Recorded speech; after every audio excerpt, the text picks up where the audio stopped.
Construções de hidrelétricas, projetos de mineração e outras grandes obras têm esbarrado na lei que protege sítios arqueológicos. Apesar da importância do desenvolvimento, é preciso ser intransigente na defesa do patrimônio histórico e cultural brasileiro. Em Santa Catarina, um acordo feito entre o Ministério Público Federal e instituições ligadas ao meio ambiente e ao patrimônio histórico permitiu a retomada da construção de uma via expressa em Criciúma, que antes colocava em risco 4 sítios arqueológicos. Foram apenas 4 dias de paralisação. A equipe voltou ao trabalho logo depois de uma vistoria feita no local, com representantes da Fátima, a Fundação do Meio Ambiente, o Departamento Estadual de Infraestrutura, o DEINFRA, Ministério Público Federal e o IPHAN, o Instituto do Patrimônio Histórico e Artístico Nacional. 2 dos sítios arqueológicos já teriam sido afetados e, para evitar novos danos ao patrimônio público, a solução encontrada foi demarcar e isolar a área. Pelo transtorno causado, o Ministério Público Federal pede que o DEINFRA pague à União no mínimo R$200 mil de indenização. Agora, o que nós vamos fazer é fiscalizar para ver se eles continuam mantendo esse isolamento aos sítios e, posteriormente, se vão fazer o trabalho de resgate desses sítios, que também foi determinado pelo IPHAN. Já em 2010, quando foi iniciada a execução do projeto para a construção da Via Rápida, foi identificada a presença dos sítios arqueológicos. E se sabia que 2 deles estariam exatamente no traçado da rodovia, que vai ligar Criciúma à BR-101. Mesmo assim, a Fundação do Meio Ambiente autorizou o DEINFRA a iniciar os trabalhos, mas com uma ressalva, de que o órgão contratasse uma empresa especializada para avaliar o valor histórico do material encontrado. Segundo o presidente do Departamento Estadual de Infraestrutura, no documento não havia nada especificando sobre quando este estudo deveria ser feito. Não iríamos fazer agora, iríamos fazer um pouco mais adiante, é verdade, mas em função de uma solicitação, de uma determinação do Ministério Público, nós então retroagimos isso, vamos fazer agora, que para nós, em tese, tecnicamente, tanto faz um pouco mais na frente e um pouco mais atrás. Eu acho que com isso se supera todos esses equívocos que porventura tenham acontecido na obra. Todos os sítios arqueológicos são considerados bens patrimoniais da União e estão protegidos pela Lei nº 3.924, de 1961. O tombamento de bens arqueológicos é feito excepcionalmente por interesse científico ou ambiental. Eu vou atribuir um valor não de quantidade, mas um valor científico ao sítio. Se ele está muito destruído, ele perde a capacidade de me dar informações científicas. Se ele está pouco, se ele está bem preservado, eu vou ter muita informação científica. São considerados sítios arqueológicos as jazidas de qualquer natureza, origem ou finalidade que representem testemunhos da cultura dos povos primitivos. Atualmente, cerca de 20 mil sítios arqueológicos já foram identificados pelo IPHAN em todo o país. 3 mil em Santa Catarina. Aqui no estado, eles se concentram no litoral, mas são mais encontrados mesmo na região da Serra da Capivara, no Piauí, que tem a maior riqueza arqueológica da América Latina e uma das maiores concentrações de pinturas rupestres do mundo. Desenhos pré-históricos encontrados em cavernas e rochas. Viemos acompanhando, por isso também detectamos esse impacto, esse dano no sítio, por conta das nossas fiscalizações. Temos poucos técnicos, mas agora especialmente vamos fiscalizar mais. Ao final das obras, a Via Rápida terá custado ao Estado catarinense R$100 milhões, incluindo os valores pagos de indenizações. 70% desse total foram financiados com o BID, o Banco Interamericano de Desenvolvimento. O restante vem de recursos próprios. A previsão é de que os trabalhos sejam concluídos até 2016. Cerca de 20 mil veículos devem transitar diariamente pela nova rodovia. Vai ser uma rodovia totalmente duplicada. A velocidade liberada vai ser 110 km por hora, justamente para ser uma via rápida, uma via, como a gente chama, autopista. Já faz algum tempo que a FUNAI e o INSS têm trabalhado juntos no sentido de facilitar o acesso dos indígenas a benefícios previdenciários.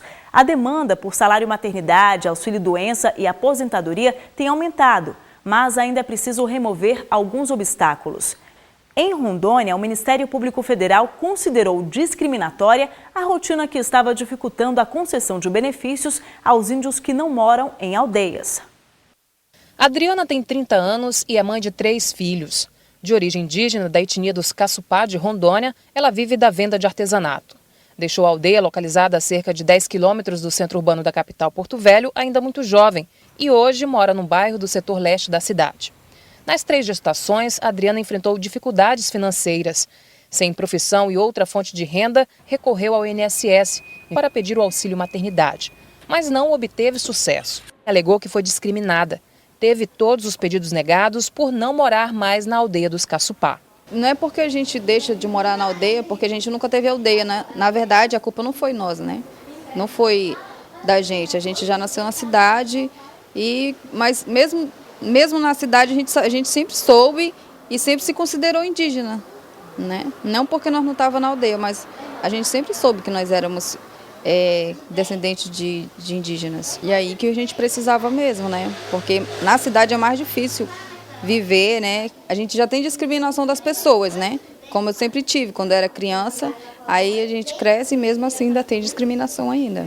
A mesma situação viveu Valdeísa, da etnia dos Caritiana, que tem aldeia localizada a 100 quilômetros de Porto Velho. Também por morar no bairro da capital, ela não conseguiu receber o auxílio maternidade. Segundo ela, a FUNAI, Fundação Nacional do Índio, que deveria resguardar os direitos dos indígenas, não tem dado o apoio necessário à comunidade. A própria FUNAI, né, que está ali, que diz que é a tutela dos povos indígenas, né, que diz que acata o direito dos indígenas, mas não é sempre como a gente pensa. Na FUNAI, o coordenador técnico argumenta que faz o possível para atender a demanda e alega que muitos pedidos de auxílio maternidade são negados por causa da burocracia na hora de apresentar a documentação ao INSS. Inclusive, volta vários documentos que o INSS exige, a gente procura organizar, volta de novo, agenda de novo, né, explica para o indígena, porque às vezes ele fica chateado, que ele vem da aldeia, às vezes a aldeia dele é longe, né, então ele tem só aquele tempo para resolver aquele tipo de problema que ele vem para resolver. Então, muitas vezes eles ficam chateados, aí a gente procura resolver de novo junto ao INSS para poder dar certo para ele e as coisas andarem. O coordenador de assistência social da FUNAI afirma que o problema é que os indígenas não conseguem comprovar a atividade rural que exercem, requisito exigido com base na Instrução Normativa 45, que dispõe sobre os direitos do segurado especial indígena. Para ter o benefício, ele tem que estar trabalhando ou do artesanato, do extrativismo, ou da roça dele, da planta da agricultura, né? E tem muitos índios que moram na cidade e vivem ainda do extrativismo, que vão na mata pegar as sementes, o negócio para fazer seus artesanatos. E muitas vezes não há esse entendimento lá no INSS, mas não que haja discriminação. De acordo com a norma, é responsabilidade da FUNAI cadastrar os índios no sistema do INSS na categoria de segurado especial. Independentemente de residir ou não em aldeias, os índios têm direito a benefícios, como aposentadoria por invalidez, aposentadoria por idade, salário maternidade e auxílio acidente. Só em 2013 foram registradas mais de 250 solicitações apenas aqui na agência do INSS em Porto Velho. Auxílio doença e auxílio maternidade foram os principais benefícios requeridos, num total de 190 solicitações, mas apenas 20 foram autorizados. A gerência executiva do INSS em Rondônia alerta que o motivo da maioria das rejeições é a divergência da declaração emitida pela FUNAI como a exigida pelo Instituto. Há casos em que há um casal indígena, a esposa chega até o INSS com uma declaração de atividade de forma desenvolvida como uma unidade familiar. No entanto, o INSS identifica que o marido, ele é trabalhador da usina ou ele é professor. Então, aí descaracteriza a atividade desenvolvida em economia familiar. Aí já seria uma atividade individual. Então, se há essa divergência nesta declaração da FUNAI, de fato não poderemos reconhecer a atividade da esposa, no caso. Aí é orientado para que busque junto à FUNAI uma declaração que caracterize a atividade dela como uma atividade individual. As denúncias de descaso e discriminação da FUNAI com os indígenas que vivem na cidade chegaram ao Ministério Público Federal em Rondônia. O MPF entrou com a ação civil pública contra a fundação por tratamento preconceituoso e discriminatório a indígenas que não moram em aldeias. O objetivo é obrigar a autarquia federal a emitir a certidão de exercício de atividade rural aos indígenas não aldeados dentro do padrão estabelecido pela instrução normativa do INSS.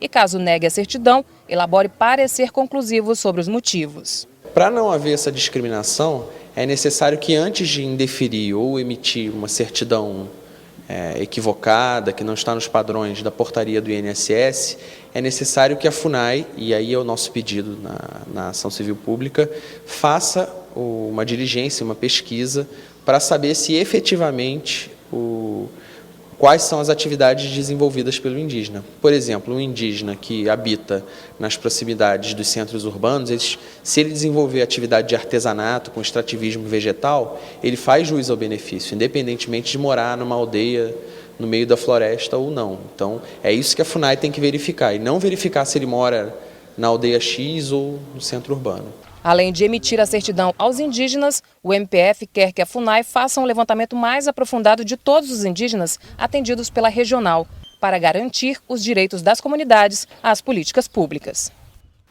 O interesse público está aberto à sua participação. É só enviar sugestões pelo e-mail interessepublico@pgr.mpf.gov.br. Para rever alguma reportagem, acesse o site www.mpf.mp.br. O programa também pode ser visto no YouTube, no endereço www.youtube.com/tvmpf. E a gente fica por aqui. Obrigada pela companhia e até o próximo encontro.